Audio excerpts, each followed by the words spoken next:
Time now for sports on 104.7 The Cave. Here's Ned Reynolds. Mike the Intern and the birthday boy, Ned Reynolds, in the studio today. He's probably going to punch me after I say this, but if you see him on the street today, buy him a drink. He likes whiskey. Even if he says no, he really means yes. But seriously, though, happy birthday, sir. Thank you, sir. Thank you.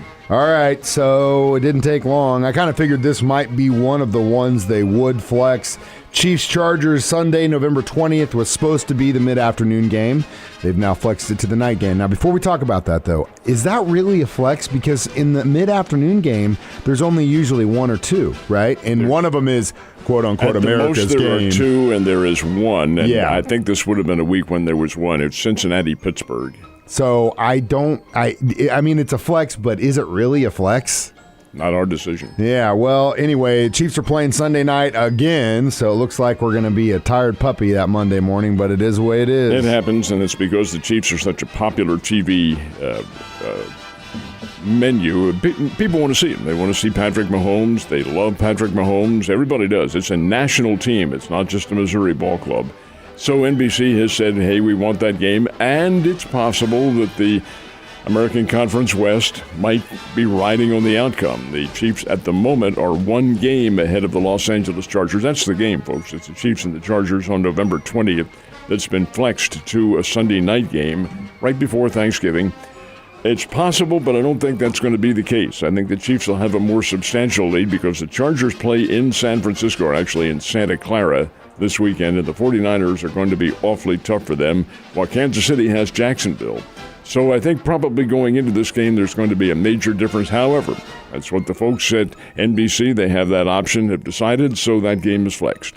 See what happens there. But, I saw a tweet yesterday, and I thought this was a really good insight. The guy said, I wasn't old enough to really appreciate what Michael Jordan was doing when he was doing it in real time, and you can just go back and look. And I was old enough to appreciate that. That's when I was into basketball hardcore because of him and Bird and Johnson and all those guys. But he said, pay attention to what Mahomes is doing now. And that's exactly what you're saying. They're a popular team, and you got to pay attention. The kid plays like he's playing in the backyard, which is great. They host the Jags this Sunday. I will be at that game, freezing my butt off. I think the high is like 40 that day. But Ned will be here in the comforts of the studio for Ned Talk. That is exactly right. What are the odds? The odds at the moment are 9.5. I find that to be very curious because against the Tennessee Titans, the Chiefs were a 12.5-point favorite. Tennessee's probably better than Jacksonville. Jaguars have been playing a little bit better football. They certainly aren't in the ballpark with the Chiefs, but then again, it is pro football. Anything can happen. But 9.5 are the odds on this one. Kansas City favored. I'd stay away from that one. I would definitely stay away from it because you never know what's going to happen. Last week, I thought it was going to... Well, no, it was a pretty low-scoring game last weekend, but you never know who's going to show up in Kansas City. Hopefully, the real team does this weekend, so it's easy for me. All right. World Series TV ratings. They're out now when you have an East Coast team like that. Pretty big fan base like the Phillies do. Astros, I'm not really sure about. What do you think? Well, big TV market in Houston.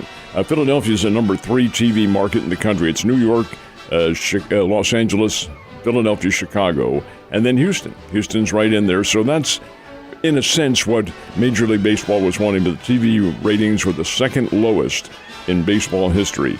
An average of 12 million. Now, 12 million is a pretty doggone good number these days, considering all of the outlets that you have.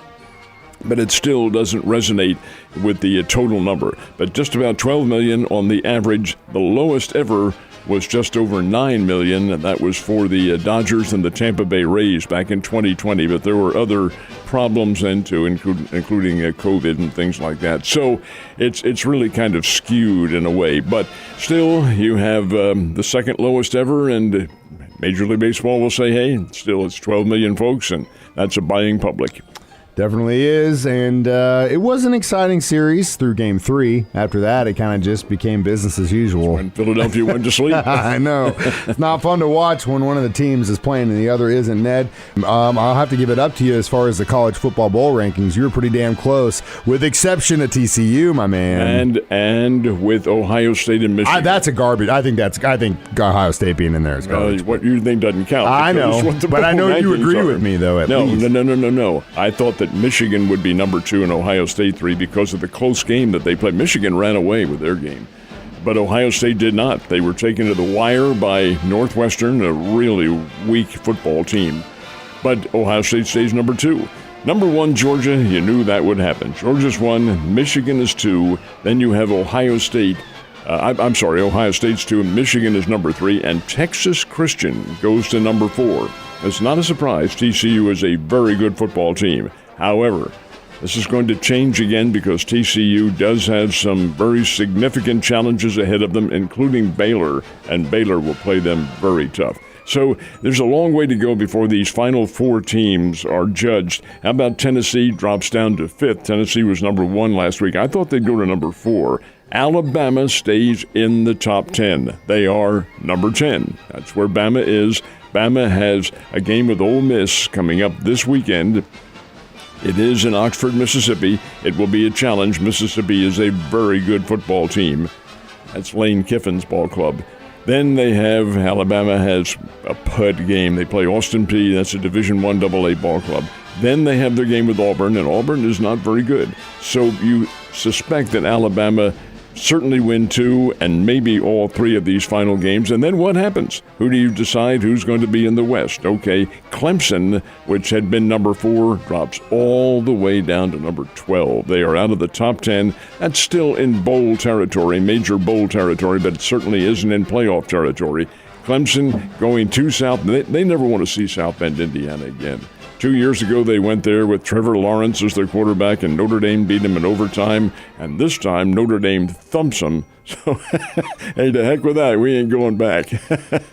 It's crazy how some teams just have some teams' numbers. It's the Chiefs-Titans thing. I just don't know how Tennessee has our number, but they do sometimes, and the same thing with Notre Dame. It's crazy, but there's just something to it. All right, now what are the odds on the 2 regional section teams with big games this weekend, Ed? Do have very big games. Ones. Missouri goes to Knoxville, to Neyland Stadium, and plays Tennessee. Tennessee is number 5 in America. Tennessee will be very, very angry after that dominance by Georgia last week. So what are the odds? Well, Tennessee is a 3-touchdown favorite over Missouri. Missouri's 21-point dog in this one. Tennessee favored by 21. Maybe a little bit too much, but then again, this is a very high-scoring Tennessee team, but it is a pretty good defensive Missouri team. We'll see what happens. Arkansas has LSU coming into Fayetteville. And get this. Now, here's LSU off their overtime, the 2-point conversion win over Alabama. LSU is a 3-point favorite over Arkansas. 3 points down in Fayetteville. If the game was in Baton Rouge, LSU would probably be about a 7 or 8-point favorite. But in Fayetteville, they're only 3 points. And that's surprising because Arkansas is coming off a loss to Liberty last week. So we'll see what happens. Pretty good football games coming up. Should be a very interesting Saturday. Absolutely, and Arkansas always plays those teams pretty damn close, no matter how their record is. So they're going to want blood, especially after losing to Liberty last week. All right, basketball Bears open their season tonight. Are we going to have a better year than we did last year, Ned? We'll find out. There are 14 new players on the team, and it's up to Dana Ford to blend them together to come up with the starting lineup. It may be a couple of weeks before Coach Ford settles on who's going to play on a regular basis and who's not, but these are all pretty good players. The Bears are opening up against a Division II team, Missouri S&T from Rolla. They're in the Great Lakes Valley Conference with Drury. You're saying, wait a minute, that's a regular season game? It is. Division I teams can play one Division II team during the year. And the Bears have chosen to open with a D2 team. Now, interestingly enough, for Missouri S&T, it's an exhibition. But for the Bears, it is not. If the Bears, God forbid, were to lose this game, you'd see big-time problems. Missouri State will go in as a favorite. They're just a bigger, stronger team and should win this one. 7 o'clock starting time, but it is the season opener, and then things get a whole lot more dicey. And a lot tougher for the Bears, Ned. From the bottom of my heart, happy birthday, sir. I hope you have a wonderful day. Thank you, sir. That's very nice.